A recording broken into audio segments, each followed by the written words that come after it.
Un texte qui sera le sujet de notre méditation, c'est dans l'évangile de Marc au chapitre 4 et au verset 35. Voilà. Évangile de Marc, chapitre 4, verset 35. Il y a toujours, en lisant les évangiles, des choses glorieuses qui sont relatées, et si c'est dans l'évangile, c'est encore valable pour nous aujourd'hui. Nous croyons que le Seigneur Jésus est toujours le même. Même en l'an 2011, le Seigneur intervient dans les cœurs, dans les vies, à condition, bien sûr, que nos cœurs soient ouverts et réceptifs. Alors, si vous avez quelques préoccupations, quelques soucis, pendant quelques instants, laissez tout ça de côté et écoutez cette parole, c'est pas celle d'un homme, mais c'est celle du Seigneur, qui a la vie en elle-même. La parole de Dieu, c'est une parole de vie. La parole des hommes, elle passe comme ça, mais la parole du Seigneur, elle communique la vie. Et je souhaite que la vie, agisse dans vos cœurs. Alors, on va lire ce récit merveilleux avec ce thème, Jésus apaise la tempête. On va voir cela de plus près. Ce même jour, sur le soir, Jésus leur dit, passons sur l'autre bord. Après avoir renvoyé la foule, ils l'emmenèrent dans la barque où il se trouvait. Et il y avait aussi d'autres barques avec lui. Il s'éleva un grand tourbillon et les flots se jetaient dans la barque, au point qu'elle remplissait déjà. Et lui, il dormait à la poupe sur le coussin. Ils le réveillèrent et lui dirent, « Maître, ne t'inquiètes-tu pas de ce que nous périssons ?» S'étant réveillé, il menaça le vent et dit à la mer, « Silence, tais-toi !» Et le vent cessa, et il y eut un grand calme. Puis il leur dit, « Pourquoi avez-vous si peur? Comment n'avez-vous point de foi ?» Ils furent saisis d'une grande frayeur, et ils se dirent les uns aux autres, « Quel est donc celui-ci à qui obéissent même le vent et la mer ?» Amen. Alors, déjà en lisant ce récit, on pourrait se dire, mais quand même, Jésus, pourquoi a-t-il permis cette tempête? Parce qu'après tout, le Seigneur est tout-puissant, il est le maître de l'univers. Eh bien déjà, le Seigneur a permis cette tempête pour tester ses disciples. Et il ne faut pas s'étonner parfois, si, surtout pour nous qui sommes chrétiens, il y a des épreuves, des difficultés. S'il n'y avait pas des tempêtes, des moments difficiles, qu'est-ce qu'on ferait? On allait se relâcher. Et si nous voulons avancer dans la foi, eh bien, il nous faut parfois des épreuves et des difficultés. Voilà. Et c'est pour cela que Jésus, qui savait toutes choses, lorsqu'il a quitté la rive, il savait très bien qu'il y allait avoir cette tempête, et il savait aussi qu'il allait arrêter le vent et la tempête. Parce que le Seigneur, il sait toutes choses. Alors, ayant confiance dans la parole de Dieu. Donc, on va essayer de voir de plus près ce récit. Jésus, il quitte la foule et il monte dans une barque. Il y a d'autres barques qui suivent aussi. Et puis, il traverse le lac de Galilée et il s'éleva d'un seul coup un grand tourbillon. Une tempête très très forte. Il y a des traductions qui disent même tornade, tourmente, etc. Et ça a été soudain. Ça a été instantané pratiquement, et ainsi, d'un seul coup, la barque, ça commençait à balloter d'un côté et de l'autre, et de plus en plus fort, et le vent, et même l'eau commençaient à pénétrer dans la barque, et là, les disciples, qui pourtant étaient des hommes d'expérience, ils étaient toujours sur le bateau pour pêcher, là, ils ont eu une grande frayeur. Ils ont eu une crainte, mais une crainte très forte, Et pendant ce temps, Jésus, lui, il dormait sur la poupe. Et ils ont été même un peu scandalisés. Comment Jésus, il ne s'inquiète pas de notre situation? Mais bien sûr que si. Le Seigneur, il était là avec eux et il savait très bien qu'il avait la possibilité de parler au vent et la tempête. Et ils l'ont réveillé, ils l'ont secoué. Seigneur, nous périssons. C'était un SOS. Ils étaient là vraiment dans des situations terribles. Et finalement, la tempête qui était là, ils l'avaient aussi dans leur cœur. Hein. Il y avait deux tempêtes, hein. La tempête sur le lac, la tempête dans leur cœur. Et peut-être que la tempête dans leur cœur, elle était plus grande encore que celle du lac. Hein. Ils étaient complètement paniqués. Alors Jésus il dit, s'étant réveillé, il menaça le vent et la mer, il a dit silence des toits. Jésus, quand il fait un miracle, il ne fait pas beaucoup de bruit. Hein, c'est pas comme certains qui veulent bien montrer qu'ils sont déjà importants.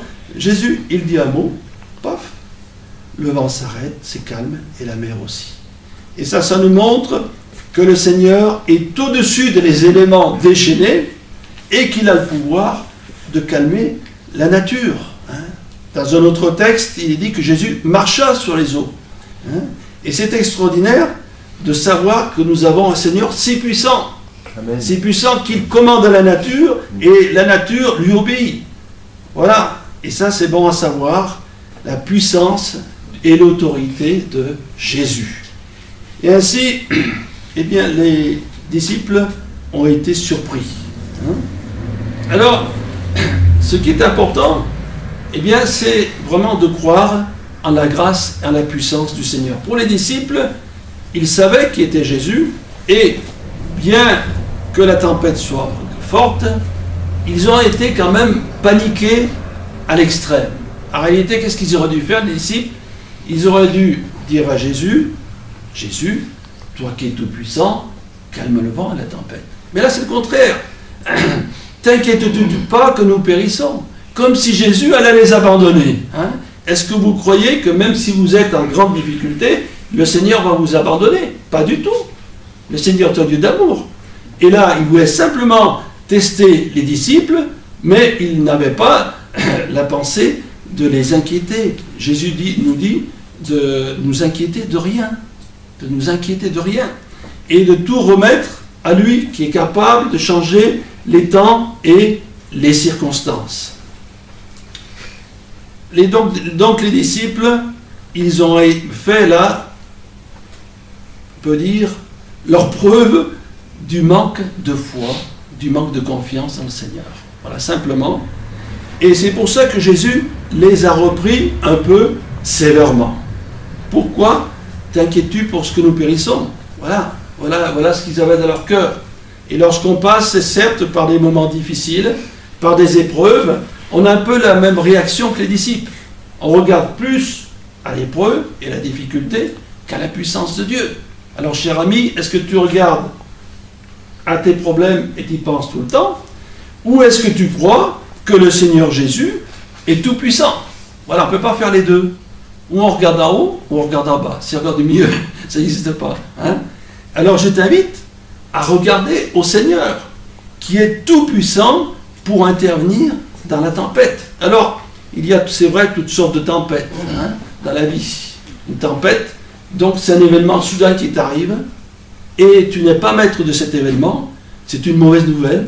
Par exemple, tu apprends que tu as le cancer, ou quelqu'un reçoit une lettre, eh bien il a perdu son emploi, ou il a perdu son logement, ou on apprend le décès de quelqu'un proche de notre famille. Ça nous fait un coup très fort. Hein? Et il est là, dans cette situation, que faut-il faire? Hein? Il faut rester fidèle au Seigneur. Et il dit que le juste ne craint pas des mauvaises nouvelles. Et pour les apôtres en question, ils ont oublié cette promesse qui est dans la parole de Dieu, qu'ils gardent notre départ et notre arrivée. Hein? C'est une promesse qui est dans la Bible. Dieu garde notre départ et notre arrivée. Alors, ainsi, on va voir à peu près dans quels éléments peut-être quelqu'un de nous est. Quelqu'un traverse peut-être ces moments difficiles. Il ne sait plus où il en est. Hein, c'est ça, quand on est vraiment sous le choc d'un événement difficile, on perd vraiment pied, comme on dit, et on n'arrive pas à s'en sortir. Eh bien, si c'est le cas de quelqu'un, il faut dire Jésus est tout puissant. Il suffit de regarder à Christ et de s'attendre à qu'il intervienne. Jésus a dit qu'il nous donne sa paix et qu'il nous laisse sa paix. Jésus a le pouvoir de changer la tristesse, de changer l'abattement en une paix profonde. Dans les tempêtes qu'on peut avoir aussi, il y a la tempête à cause du péché. Et oui, le péché, eh bien, il nous entraîne dans une spirale profonde. Hein. Et il y a un exemple dans la Bible, il y en a plusieurs, c'est Jonas. Jonas, ce prophète que Dieu lui avait dit qu'il aille à Ninive pour prêcher la repentance. C'était une ville pécheresse, et il devait annoncer la repentance. Et lui, il n'a pas voulu obéir au Seigneur, il a pris un bateau en direction de Tarsis. Voilà, c'était direction de l'Espagne. Hein. Il a pris le chemin opposé. Et là, eh bien, il y a eu une violente tempête, et les marins qui étaient là, ils ont tiré au sort pour savoir d'où venait ce malheur. Voilà, et ça est venu sur Jonas. Et Jonas, lui, il dormait là dans la cale. Hein. Il était là, en dehors du problème, et il a dit que c'était à cause de lui. À cause de lui qu'il y a eu cette tempête. Et on sait un peu l'histoire. Il a dit, jetez-moi à l'eau. Alors ils ont eu peur de le jeter à l'eau. Ils l'ont jeté à l'eau, et là la tempête s'est arrêtée. Et concernant Jonas, un gros poisson l'a avalé. Beaucoup pensent que c'est des cachalots qui sont capables d'avaler des hommes. Et puis après, le cachalot l'a relâché, l'a vomi, on peut dire, sur la rive. Et ensuite, il a annoncé l'évangile. Le péché. Voilà le péché qui nous conduit vraiment dans des tourments, des situations incroyables. Et c'est bon, lorsqu'on entend l'évangile, d'accepter Christ. Sinon, le péché va nous entraîner toujours plus haut, toujours plus bas et toujours plus bas. Et c'est ainsi que certains qui un jour se sont convertis étaient avant des bagarreurs, des hommes qui créaient partout des disputes, qui faisaient partie des bandes. Parfois dans les balles, ils se battaient, etc. J'ai le témoignage de quelqu'un à ce sujet. Et un jour, ils se sont fait attrapés par d'autres qui voulaient les frapper. Et il y en a un qui connaissait un peu le Seigneur, il a prié. Et puis après, il a été délivré. Il a échappé belle. Hein. Le péché nous entraîne toujours plus bas. Le Seigneur, vous nous élevez toujours plus haut. Dans un psaume, le psaume 107, on peut lire quelques versets. Dans le psaume 107, au verset 23, il y a quelques textes de la parole de Dieu qui vont être intéressants pour nous. À partir du verset 23, voilà ce qu'il est dit. Ceux qui étaient descendus sur la mer dans des navires et qui travaillaient sur les grandes eaux, ceux-là virent les œuvres de l'Éternel et ses merveilles au milieu de l'abîme. Il dit, et il fit souffler la tempête qui souleva les flots de la mer. Ils montaient vers les cieux, ils descendaient vers l'abîme, leur âme était éperdue en face du danger. Saisis du vertige, ils chancelaient comme un homme ivre, et toute leur habileté était anéantie. Dans leur détresse, ils crièrent à l'Éternel, et il les délivra de leurs angoisses. Il arrêta la tempête, ramena le calme, et les ondes se turent. Voilà, là aussi, il y a une description qu'il y a une tempête. Ils chancelaient, ils vacillaient comme un homme ivre. Hein. Et là, qu'est-ce qu'ils ont fait? Dans leur détresse, ils crièrent à l'Éternel. Et voilà ce qu'il faut faire, cher ami, dans ta détresse, c'est de crier de tout ton cœur au Seigneur. De crier en espérant qu'il agisse pour toi, et c'est ce qu'il veut faire, en criant pour vraiment désirer. Le cri, c'est aussi le désir. Hein. Lorsque Bartimée était vers Jésus, il a crié, Jésus, fils de David, aie pitié de moi. Le cri, c'est l'expression d'une sincérité, d'un désir profond de voir le Seigneur agir. Amen. Alors on n'est pas obligé peut-être de crier en public, mais je veux dire qu'on peut être dans sa chambre et crier au Seigneur et dire, Seigneur, interviens. Je suis dans la tempête, je suis vraiment dans une situation difficile, mais toi, comme tu as calmé les eaux, tu peux calmer mon cœur. Voilà, ce qui est important, c'est que ton cœur, cher ami, soit calmé. Dans les tempêtes, il y a aussi une tempête qui aura lieu dans l'éternité. Je m'explique. Chacun d'entre nous, un jour, quittera cette terre et comparaîtra devant Dieu. Pour celui qui a entendu la parole de Dieu et qui a dit oui, d'accord Seigneur, je comprends, je suis un pécheur. Eh bien Seigneur, je désire que tu transformes ma vie. Je crois que tu es mort à la croix du calvaire, que tu as versé ton sang. Alors Seigneur, purifie-moi. Ou quelqu'un pourrait dire, toi je suis tourmenté par toutes sortes de choses qui passent sur ma tête. Je ne suis pas bien du tout Seigneur, délivre-moi. Et dans la mesure où on fait cette prière, eh bien tous ceux qui acceptent Jésus-Christ, ils pourront entrer dans la gloire. Alléluia. Mais ceux qui n'acceptent pas le message de l'Évangile, eux, ils auront une grande tempête. La tempête, c'est l'enfer. C'est des tourments éternels. C'est ce que dit la Bible. Un tourment, c'est comme une tempête. C'est quelque chose qui dure éternellement. C'est quelque chose de terrible. C'est quelque chose d'horrible. Et il ne faut absolument pas aller dans ce lieu. Et là, il y a des tourments. Là, il y a la tempête. Mais elle reste toujours la tempête.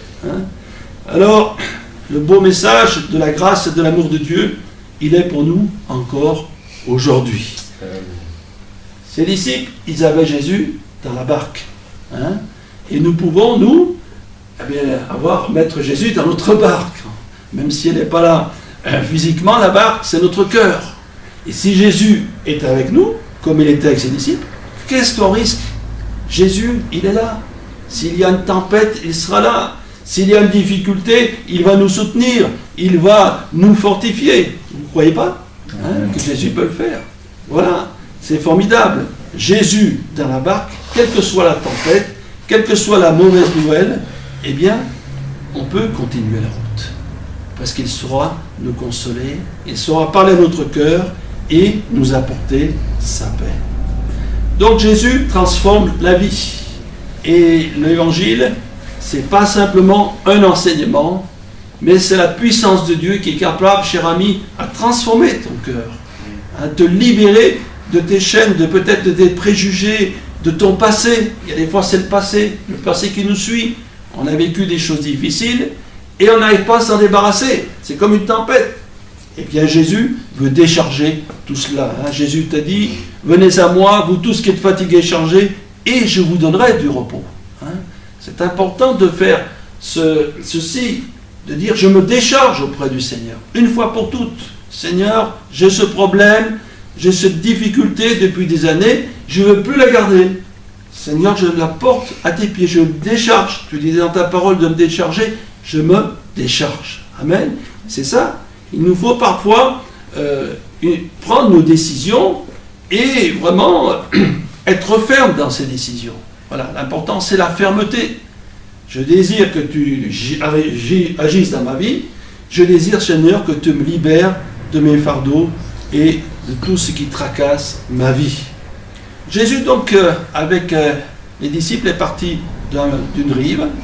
Il a passé le lac et il est allé à l'autre bord. Il dit, allons sur l'autre bord. Eh bien, ça c'est l'image d'une vie. On part d'un point, c'est notre naissance. Il y a notre vie. Au milieu de notre vie, les épreuves sont là. Il y a deux solutions, Christ, et puis je vais jusqu'à la rive. La rive, c'est le ciel de gloire. La rive, c'est pour l'image du paradis, c'est l'image du royaume de Dieu. Voilà. Où je suis dans mes problèmes, où je me débat, où je suis toujours dans ma tempête, et puis je reste là, je n'avance pas. Le Seigneur désire qu'on aille plus loin avec lui, et surtout, il désire aussi que notre foi soit forte et constructive, que notre foi soit réelle, et qu'elle puisse ainsi nous permettre d'aller au jour auprès de lui dans le ciel. Est-ce que vous désirez que Jésus soit votre sauveur? Si c'est oui, tant mieux. N'oublions pas ce que Jésus a fait. Il est mort à la croix pour nos péchés. Il a versé son sang. Il a été frappé, brisé, humilié. Il a souffert quelque chose de terrible pour nous, pour vous et pour moi. Alors, ce si grand salut, est-ce que nous allons négliger? Ou alors nous allons dire, oui, je veux une vie de victoire. J'en ai assez de ma vie passée, j'en ai assez des échecs successifs, j'en ai assez de mes passions, j'en ai assez de ces tempêtes dans ma vie. Et parfois, c'est nous qu'on fait la tempête. C'est à cause de notre péché que la tempête est là. Et bien maintenant, je veux une nouveauté de vie.